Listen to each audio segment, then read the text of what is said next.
And now I would like to invite Annie up, our prayer chaplain for this service, to light the Christ candle and read the daily word.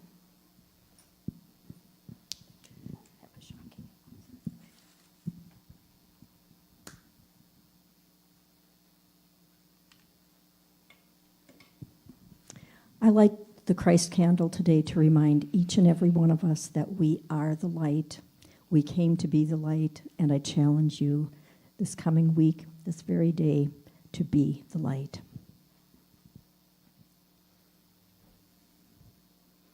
The daily word for Sunday, March 3rd, 2019.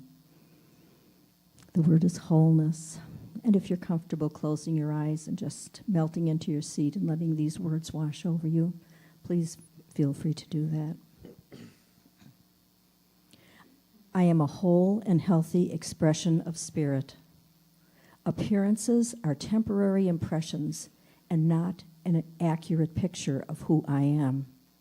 If I am facing a health challenge, I bless my body for the restorative powers that have their source within me in the life of God.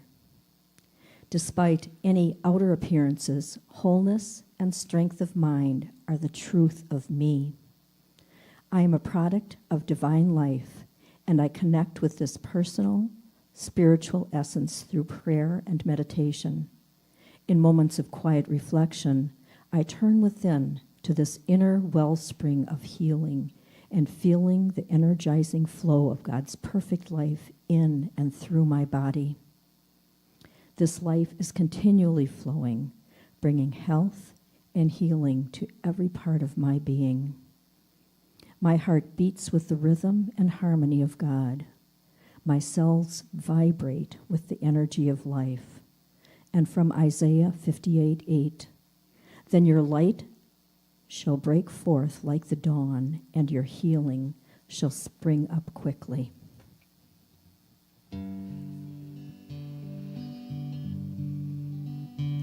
Our Father, which art in heaven,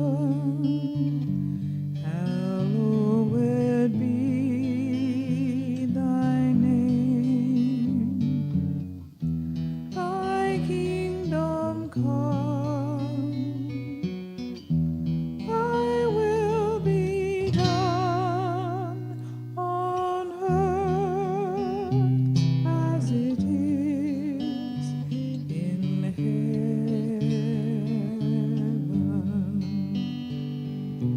Give us this day our daily bread, and forgive us our debts as we forgive our debtors, and lead us not in temptation, but deliver us from evil.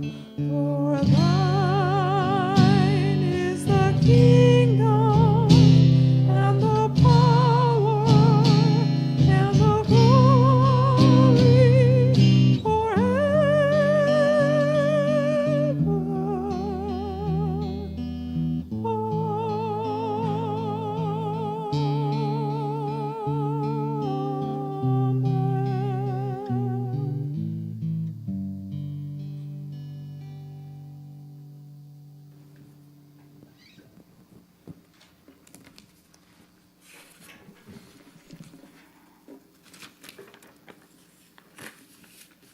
Slight change in procedure today because my meditation is actually within my talk. So just bear with me. Welcome back from wherever you are. So, did you know that there are gazillion references to the number 40 in not only the biblical category, but in every category? So I looked them up on Google, and I could spend my whole talk on them if I wanted, but I won't. So you're saved. But a few. Life begins when? At 40. And you get how many winks? 40 winks, absolutely. And did you know on the Monopoly board there's 40 spaces? I didn't know that.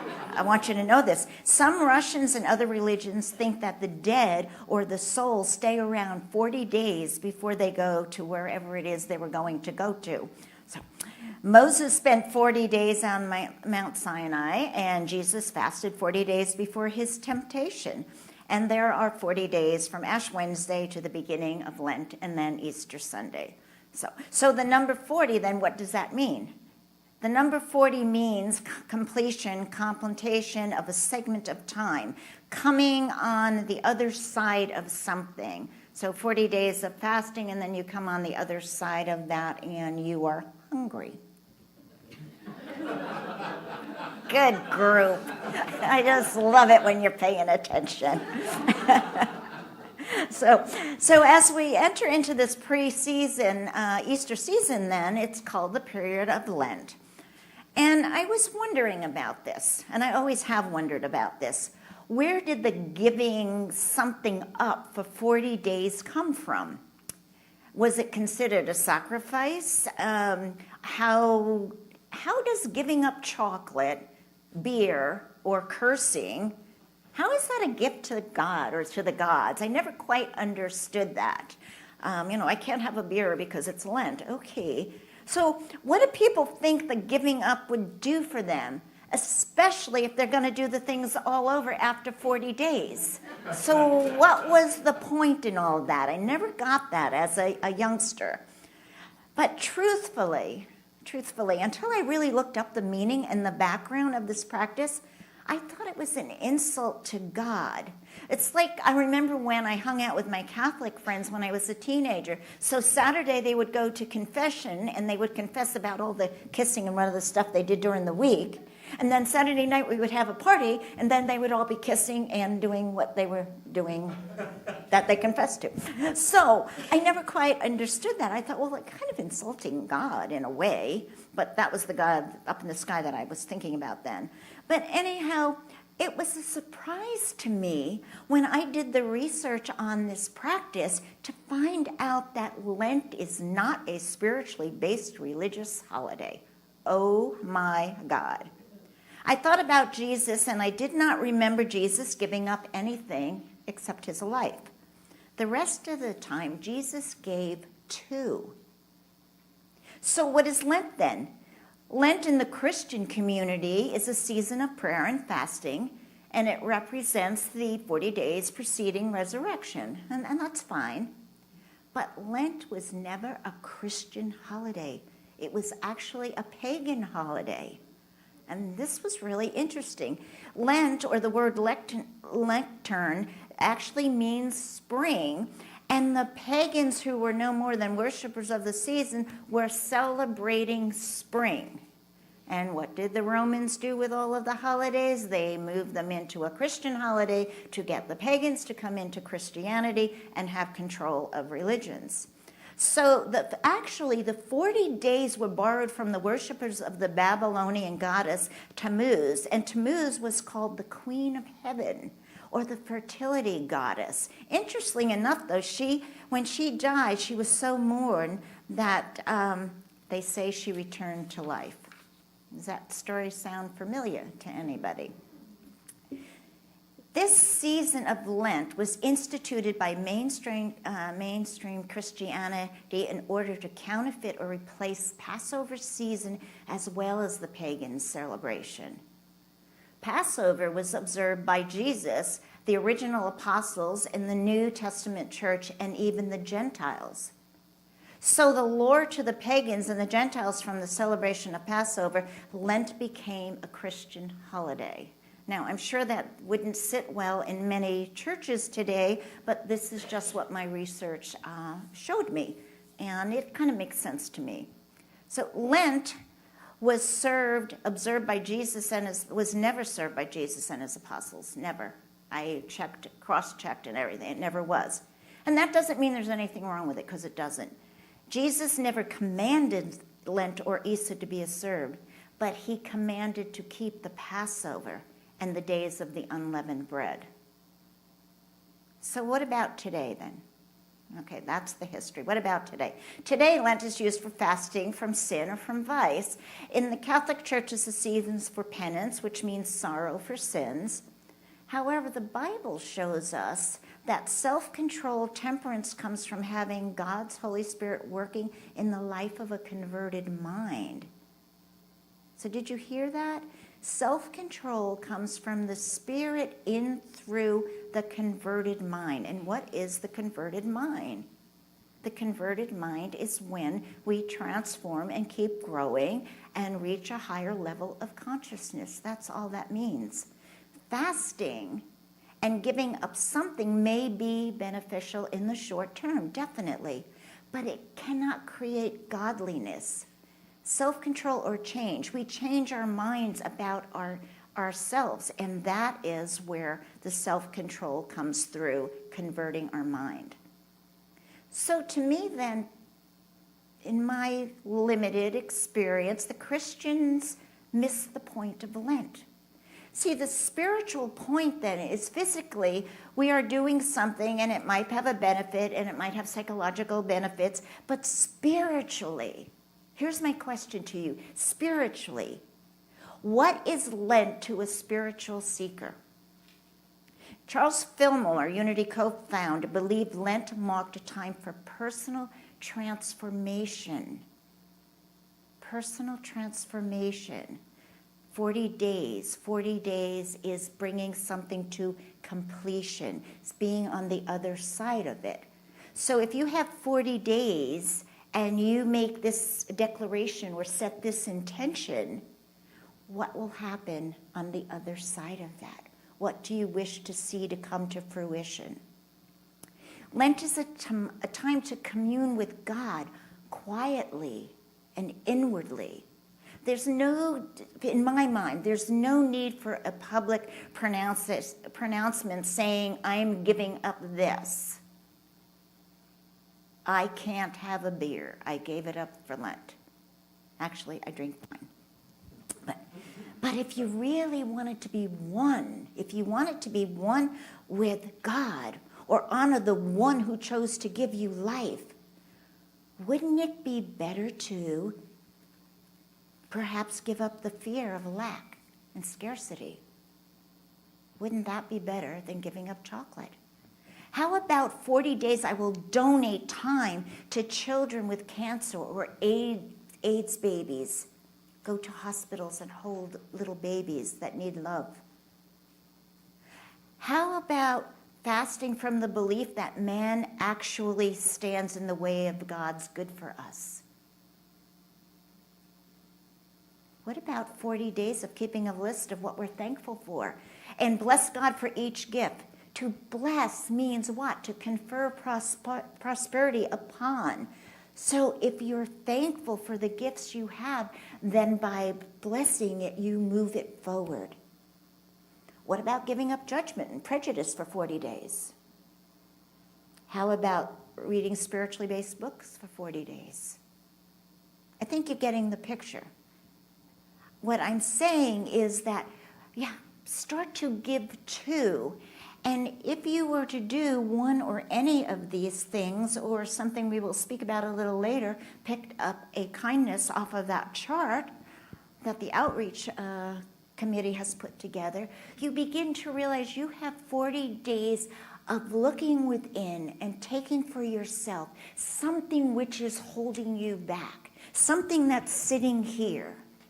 It's not just, I know that I can be perfect, whole, and complete, and I release it and I let it go. You know how I feel about that. Treat and move your feet. What is it that's sitting here that for 40 days you could be willing to bring up, look at, release, and let go? Transformation. This is a time of transformation. Under all of this snow, what is happening right now? Seeds are sprouting and they're pushing through to come up to bloom. So can we take 40 days while the snow is on the ground, while there's something cold and hurting in here, can we take that time and lift it up and let it bloom and go and be a part of the nothing from which it came? Can we do that? Of course we can. Of course we can. Letting go of negative thoughts, old ways of thinking, letting go of greed and anger, hatred, resentment can serve you and mankind more than giving up something. Can you give to? Are you willing to give to yourself first? Yes, you must give to yourself first. Giving to harmony, giving to humanity, giving to yourself, whoa.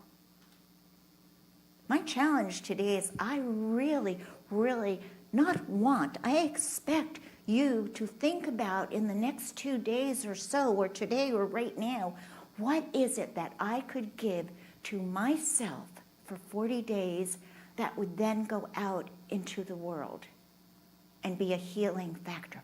What can I do? Think of the long-term effects of right thinking and right action. Think about it. Let go of fear. Let go of what binds you and give to release of it instead.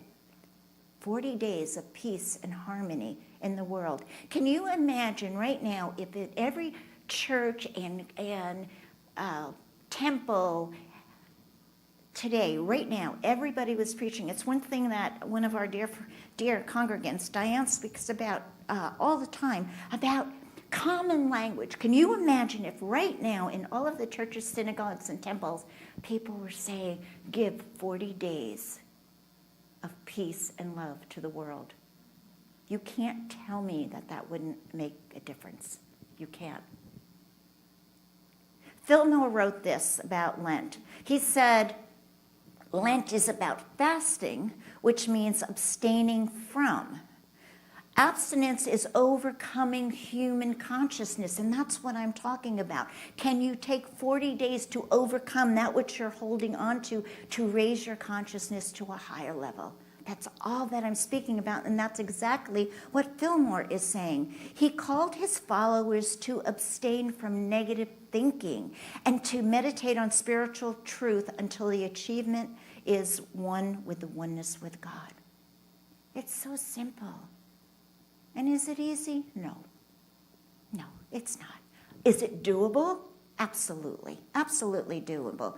Lent is a season of spiritual growth, a time for progressive unfoldment, says Fillmore. Progressive unfoldment. It means we really have to move. I'm not giving you a year here. It's 40 days. We have to move. We have to be progressive. We have to get excited about life. We have to get excited about, whoa, I am going to feel so good at the end of these 40 days that I'm going to take it into the next month also, because this is a good thing. I know. Let us in New Thought know what the Lenten season is really about. Let us really think about it. It's a reminder. Renewal. Spring is renewal. After all this snow comes renewal. And we can be renewed by releasing the bondage that we're holding within, whatever it is. Give it back to the nothingness from which it came. Let us know that there's a feast for us, a feast of good, prepared for us before we were born. It was there. It's the Father's good pleasure to give you the kingdom. And as we plant new seeds of love and kindness towards ourselves, and we bring back the same, then we replace hate and fear with love. Are you willing? I'm asking you now. This is a question I want an answer. Are you willing to have 40 days to replace fear with faith? Yes. Yeah. What about love with hate? Without hate, right? Yes.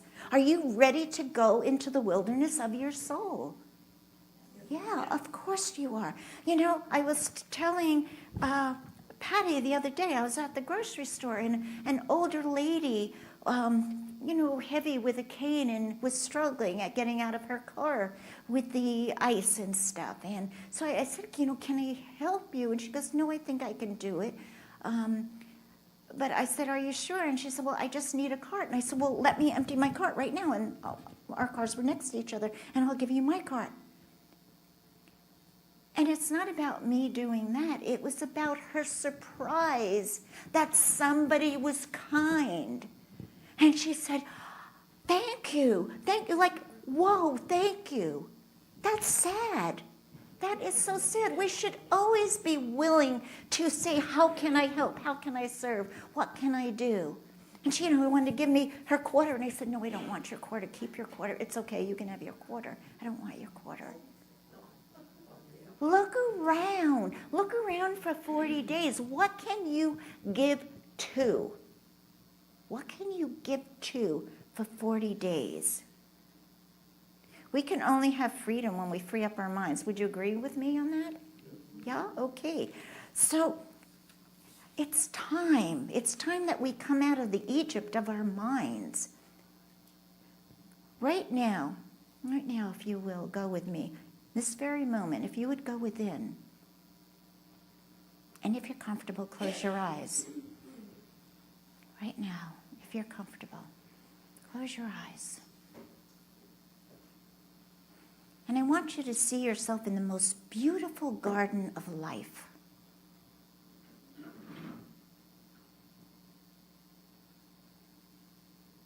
All around you, there is an abundance of all kinds. Love, good health, peace, joy, wisdom, clarity. Life is only offering up to you an abundance and God's grace. Now look further and see a large open garden with rich soil that has been turned over. It's ready for planting. There is a sign there with your name on it. And on the sign it says, "It is the Father's good pleasure to give you the kingdom, but you must first plant the seeds." As you look at this rich soil, just waiting for your direction,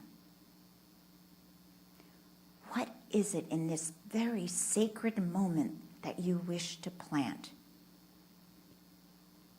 Knowing and believing that with your faith, conviction, and passion can come in your direction and come true.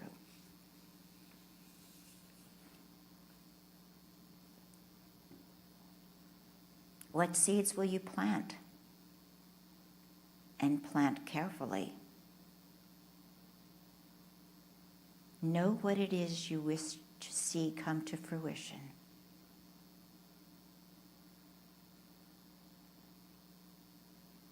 Apples come from apple seeds. Love comes from love seeds. Be clear and plant your seeds as you truly wish them to grow.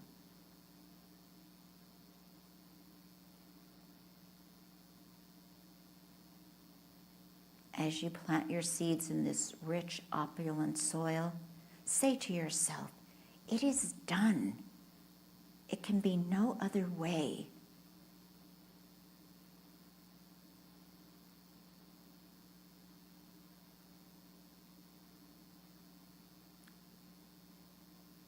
And as you begin to walk away from this beautiful garden of life, know that you are indeed walking into, not away from, but walking into newness. You will not look back and wonder or doubt, but to know, absolutely know, with all your heart that these seeds have the power back of them to bring forth an incredible harvest of abundance in your life.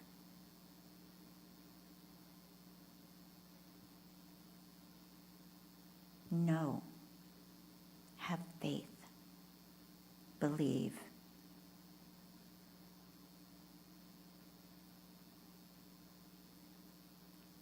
when you are comfortable and ready, very gently come back to this room, knowing for the next 40 days, this is the gift you have chosen for yourself.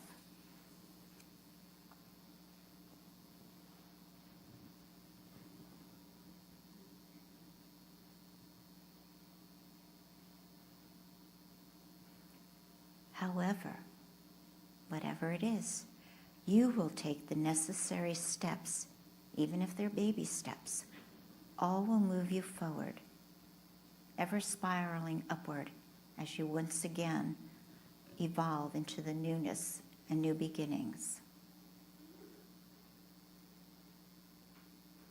So I want you to say with me now, my thoughts are lifted up and renewed. My thoughts are lifted up and renewed. My seeds are planted. My seeds are planted. I release all doubt and resistance. I release all doubt and resistance. My life is renewed. So the ashes used for Ash Wednesday come from the burning of last year's palms. In the very same way, then, we can release old habits and prepare for an arising of a new life. Are you ready? Yes. Hello, are you ready? Okay, I am. You know, having a week off, a little over a week off was really interesting because I had a lot of time for thought and thinking about different things. And I met with my prayer partner who happens to work in Phoenix for lunch one day. And he and Dr. Jim, Dr. Jim, who was here doing our board training and the workshops, they are just finishing a book online that they do every Saturday. And then once a month, Dr. Jim meets with each one of these individually on the phone. And the book is how to become aware of the second half of your life. It's about the second half of your life, and it's deep soul work. And we had a lot of conversation about this. And yes, I already ordered the book. It'll be here Monday. But we talked a lot about it and about the deepness. And when I was speaking to you about that which is sitting here, that's basically what this book is. It's based more on psychology and soul work, deep soul work. And it's saying, Stephen and he was saying to me that we think that we've let go of something because we've gone to this workshop and we write down this and then we throw it in the ocean or we burn it in the pot or we do whatever, we put it in a balloon and it floats up. And those are all good symbols, and I'm not discounting them in any way, shape, or form. But what he was saying is we don't do the work with it. We just say, okay, I'm going to read. So when we do that, we allow ourselves to think it's done. And in some cases, it might be. But if there's some really trauma in childhood or in young adulthood, things that are sitting and doing this turning, we can't just dismiss them. It doesn't mean that you have to go in therapy for 30 years to get rid of them. It means that we need to bring it up, talk to somebody about it, look at it, and find out what are the ways that you can live your life. It's like I'm going to therapy tomorrow for vertigo. So I'm going to learn how to stop it as it's coming. I'm going to learn the steps. So it's the same thing when there's something inside of you that just won't go away, that sits there and it's killing you literally on a physical level. It's how do I bring this up and know how to take care of myself through this transformation. And that's really the deep part of the spiritual journey. And that's not always fun. So as I begin to read this book and then talk with my prayer partner about it, because Dr. Jim and his whole group just finished it, I'll have more to bring to you. I love having more because the more I learn, the more then I can give to you. So I'm ready, and I accept for each one here, I'm ready to rise above the ashes. Are you? I mean, seriously, I'm ready. I am ready to go forward, release the pain of the past. I don't disregard the past, But instead, I lift it up for purification. And that's what this whole 40 days is about. It's purification, it's transformation of our soul. So I label nothing good or bad, but it's a journey, and it's a journey that we're on, and it's called life. And this life takes courage, and it takes strength, and we have to keep reaching higher and higher and sweeping away that which is not called love. I know that I make a difference in this world. I know that. And it took a long time for me to be able to say that. Because I said, how can you say that? Well, that's so conceited. No, it's not. It's a truth. And I know that everyone here makes a difference in their world. And I accept this with wisdom and grace. And that's what I'm saying to each one of you. Be proud and celebrate who you are. Meet life fearlessly. You know, I was talking to my prayer partner, and we were talking about here and all of everything that's gone on in the past 9 months. And he said, do you know how strong and resilient you are? And I'm like, huh? Yeah, right. And he's going, don't do that to yourself. And this is what I'm saying to you, don't do that to yourself. Because he said, you left New York, you left a church you loved to be with your daughter, and it didn't work out. And then you went to Washington to help your friend. And then she wanted you to go another place, and you moved there and you helped your friend. And then you went to Unity, and then the walls collapsed around you, and then the walls are building back up, and you're happy. Do you see that? This is life. This is what life does. And I could stay, lost in, oh my God, 6 moves in how many years? And no, because this is life. And when you can go with the flow, not like I'm just going with the flow, man, but go with the flow of life and see where it takes you and ask questions and have fun with it. Live life fearlessly. And when you do, life responds in wondrous ways. This is my truth for today. This is my truth. This is your truth. You're a beautiful people. We are beautiful people together. So ends this lesson, and so begins a very precious new moment, and so it is.